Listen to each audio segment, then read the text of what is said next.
RCB ವಿಜಯೋತ್ಸವದ ವೇಳೆ 11 ಜನ ಸಾವು ಪ್ರಕರಣದಲ್ಲಿ ತುಮಕೂರು ಮೂಲದ ಮನೋಜ್ ಕುಟುಂಬಕ್ಕೆ ಪರಿಹಾರ ಹಣವನ್ನು ತುಮಕೂರು ಜಿಲ್ಲಾಧಿಕಾರಿ ಶುಭಾ ಕಲ್ಯಾಣ್ ಹಸ್ತಾಂತರವನ್ನ ಮಾಡಿದ್ರು. ಸರ್ಕಾರದ ಆದೇಶದಂತೆ 25 ಲಕ್ಷದ ಹಣದ ಚೆಕ್ ಅನ್ನು ಜಿಲ್ಲಾಧಿಕಾರಿಯವರು ವಿತರಣೆಯನ್ನ ಮಾಡಿದ್ರು. ಇದೇ ಸಂದರ್ಭದಲ್ಲಿ ಮೃತ ಮನೋಜ್ ತಂದೆ ಮಾತನಾಡಿ, ಚೆಕ್ ಕೊಟ್ಟಿದ್ದಾರೆ ಸರ್, ಮಗ ಮತ್ತೆ ಬರೋಲ್ಲ.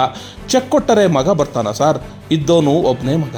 25 ಲಕ್ಷ ಚೆಕ್ ಅನ್ನ ಕೊಟ್ಟಿದ್ದಾರೆ. ಈ ಹಣ ನನ್ನ ಉಪಯೋಗಕ್ಕೆ ನಾನೇನು ಖಂಡಿತ ಬಳಸ್ಕೊಳ್ಳಲ್ಲ.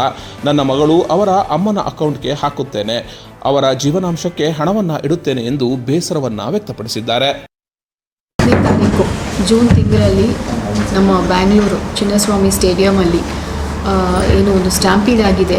ಅದರಲ್ಲಿ ನಮ್ಮ ತುಮಕೂರು ಜಿಲ್ಲೆ ಕುಣಿಗಲ್ ತಾಲೂಕು ಶ್ರೀ ಮನೋಜ್ ಕುಮಾರ್ ಅವರು ಸತ್ತಿದ್ದಾರೆ ಸ್ಟ್ಯಾಂಪೀಡಲ್ಲಿ.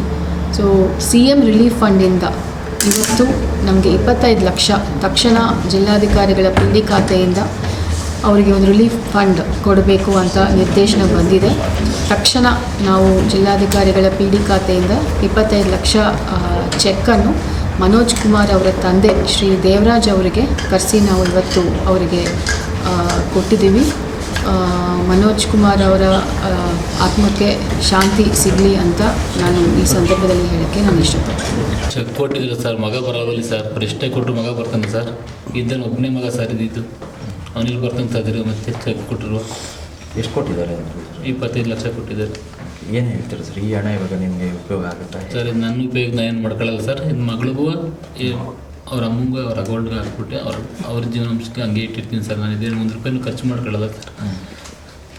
ಏನು ಹೇಳ್ತೀರಾ ಸರ್ ಸರ್ಕಾರದ ನಿರ್ಧಾರದ ಬಗ್ಗೆ? ಸರ್ಕಾರದ್ದು ಏನೇ ಮಾಡಿದ್ರು ದುಡ್ಡು ಕೊಟ್ಟರೆ ಇದಾಗಲ್ಲ ಸರ್, ಯಾವುದೂ ಬರಲ್ಲ. ಮೊದಲೇ ಮಾಡಬೇಕಾದ್ರೆ ಮುನ್ನೆಚ್ಚರಿಕೆ ಕ್ರಮ ವಹಿಸ್ಕೊಂಡು ಅಷ್ಟು ನಮ್ಮಂತಲ್ಲಿ ಎಷ್ಟೋ ಜನ ಇರ್ತಾರೆ. ಒಬ್ಬೊಬ್ಬರು ಮಕ್ಕಳೇನಾದ್ರು ಹೋಗ್ಬಿಟ್ರೆ ಅವ್ರ ಪರಿಸ್ಥಿತಿ ಹೆಂಗಿರುತ್ತೆ ಅಂತ ಸ್ವಲ್ಪ ಯೋಚನೆ ಮಾಡ್ಬೇಕು ಸರ್. ಅವರು